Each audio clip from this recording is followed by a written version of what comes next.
एक कमाल नाम का लड़का मुर्दा था, दरिया में बहता हुआ जा रहा था। शेख तकी जो सिकंदर लोधी राजा दिल्ली के बादशाह का धार्मिक गुरु था,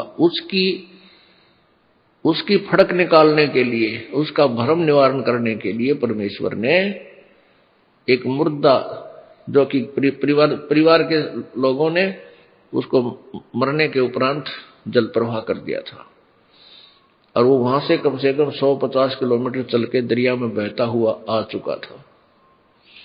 उसको जीवित किया, धर्मराज के दरबार से छुड़वा लाए वो परमात्मा। ऐसे ही एक शेख तकी जो धार्मिक पीर था सिकंदर लोधी राजा का, उसने आखिर में ये शर्त रख दी कि मैं कबीर को अल्लाह जब मानूंगा, तब मानूंगा जब ये मेरी लड़की को जीवित कर दे जो कब्र में दबा रखी है।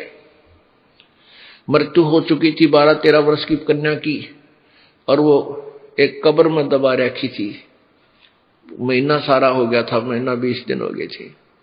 तब परमेश्वर ने कई हजार व्यक्तियों के सामने, राजा सिकंदर लोधी के सामने और पीर के सामने वो कब्र फड़वा के और कहा था, हे जीवात्मा जहां भी है, कबीर हुक्म से वापस आ, इस शरीर में प्रवेश कर बेटी बाहर आ।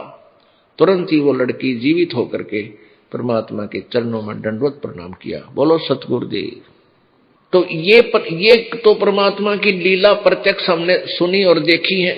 तो ये तो परमात्मा की लीला प्रत्यक्ष हमने सुनी और देखी है। तो ये तो परमात्मा की लीला प्रत्यक्ष हमने सुनी और देखी है। अब वेद गवाही दे रहे हैं इसकी।